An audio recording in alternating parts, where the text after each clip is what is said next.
Je viens donc au troisième article qui donne l'orientation d'ensemble. La question posée est celle des relations entre l'entropie au sens énergétique et la pulsion de mort. Il s'agit, en somme, de savoir dans quelle mesure on peut réduire la pulsion de mort au sens où l'emploie Freud d'ailleurs, à l'énergétique, et comment il importera d'interpréter cette pulsion de mort. Encore une fois, d'ailleurs, dans toute sa recherche, Bernfeld se place uniquement au point de vue énergétique, et il exclut les aspects historiques des notions. Mais précisément, la proposition qu'il avance, c'est qu'il n'est rien dans la notion de Todestrieb, de pulsion de mort, qu'il ne puisse ramener à des phénomènes énergétiques, pourvu que l'on introduise dans la conception de l'énergétique la notion de structure. Autrement dit, dans la mesure où la notion de structure permet de caractériser l'opposition de l'énergie libre et de l'énergie liée, dans cette mesure, on pourra comprendre la mort comme structuration. Et c'est ainsi que la notion de mort sera entièrement donnée à l'énergétique. Il en résulte, comme je le disais pour commencer, que pour éviter tout malentendu dans le langage, il importera de ne plus parler de pulsion de mort, mais uniquement de principe de nirvana. Est-ce que cela voudra dire d'ailleurs qu'il n'y aura pas, cependant, certaines composantes historiques du phénomène, telles qu'on puisse rendre un sens à la notion de mort? Car Bernfeld ne va pas jusqu'à dire, bien sûr, que nous ne mourrons pas, mais dans la mesure où nous mourrons historiquement, c'est-à-dire dans la mesure où nous ne mourrons pas énergétiquement, dans la mesure où nous mourrons parce qu'il y a de la structure qui s'accumule. En somme, que ce qui est ossifié vient prendre la place de ce qui est fluide.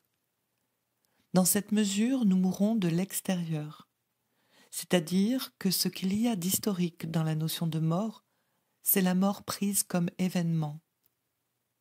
Mais la mort prise de l'intérieur n'est plus que structuration.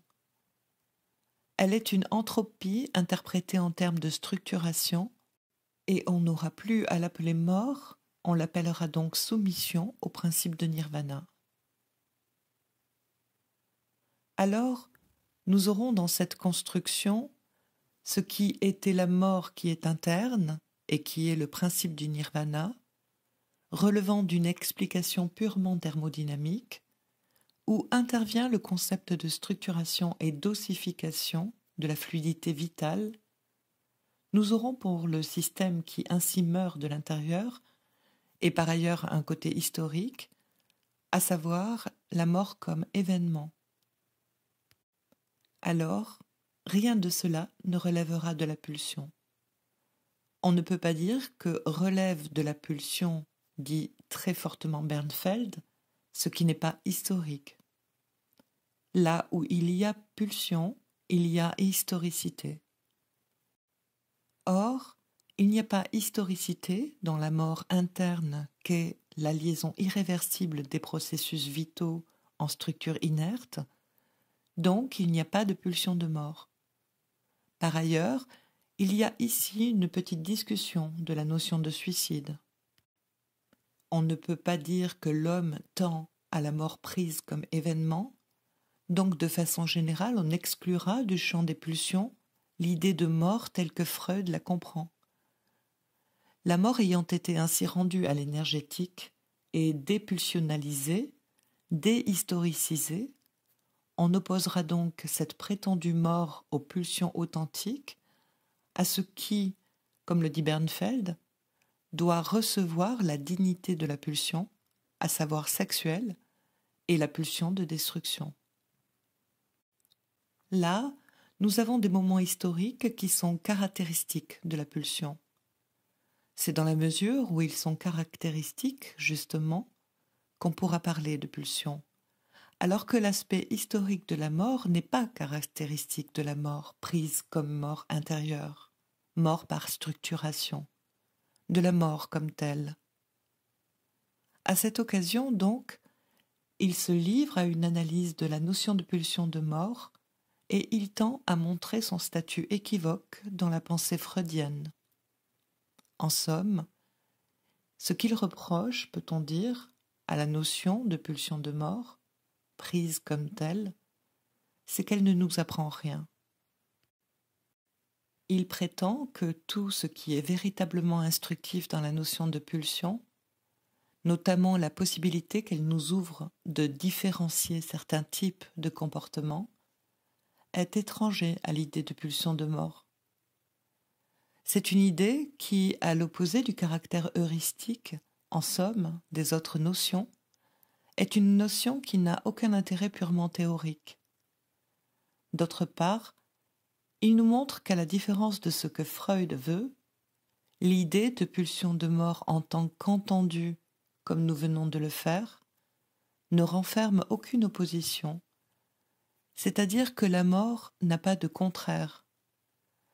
La mort telle qu'il l'entend n'a pas de contraire. Nous reviendrons là-dessus si nous avons le temps.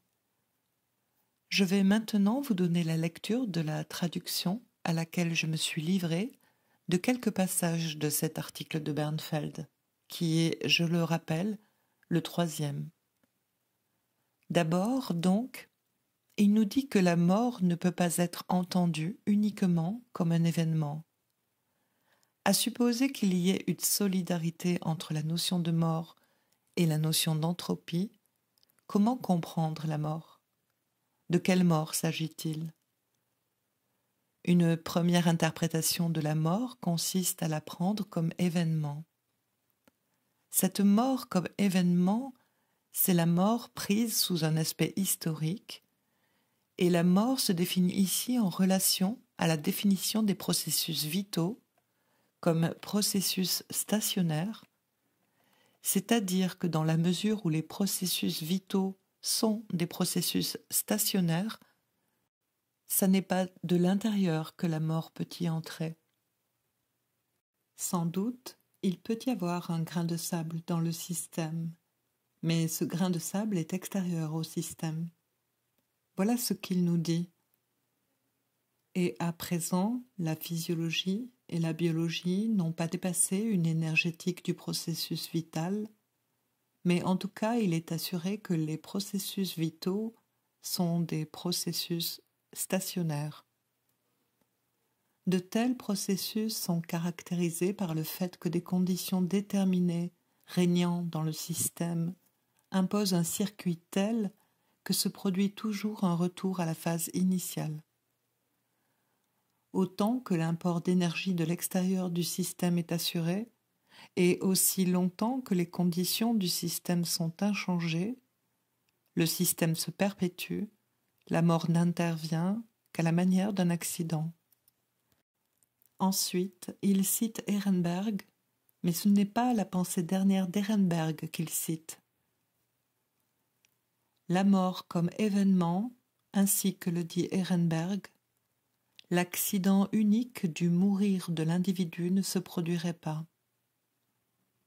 Et alors il le montre, au bénéfice de l'entropie. Ceci implique la relation à l'autre article. Il y a donc une première mort qui est la mort comme événement.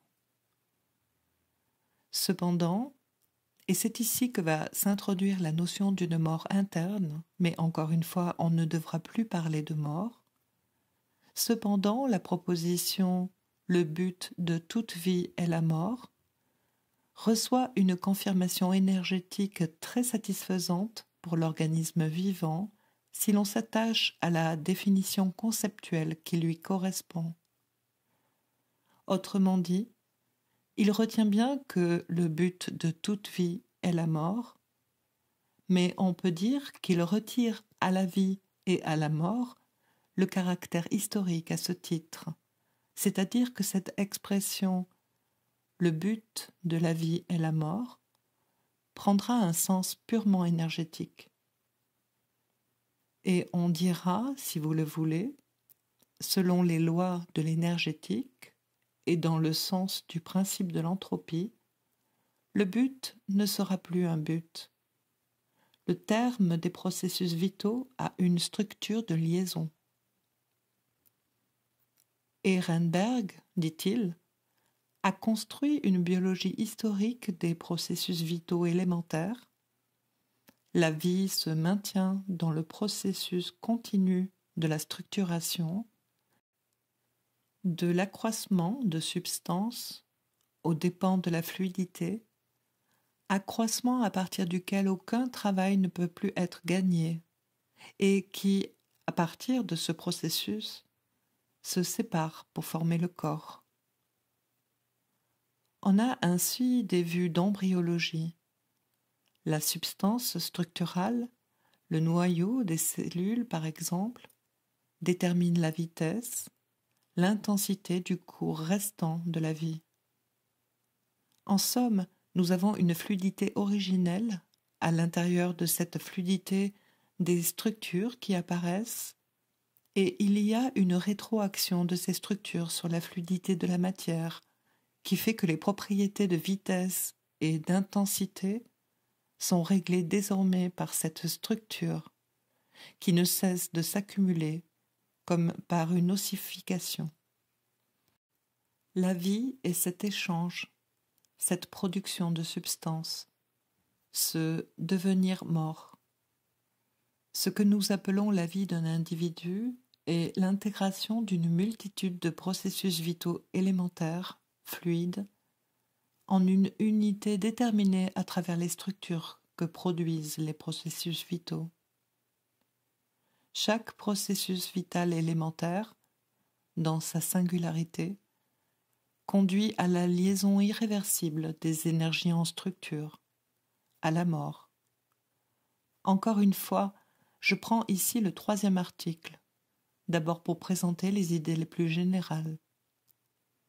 Mais la conception que se forme Bernfeld de la personne visera précisément à rendre possible ce processus de structuration.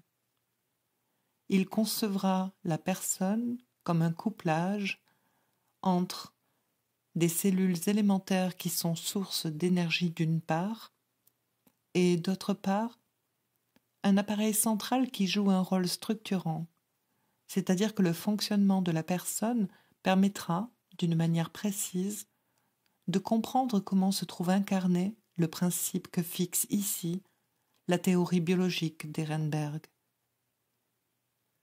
La vie de l'individu tend à remplir son espace de vie de structure. Il y a une analogie ici avec le terme de Lewin, mais analogie purement verbale.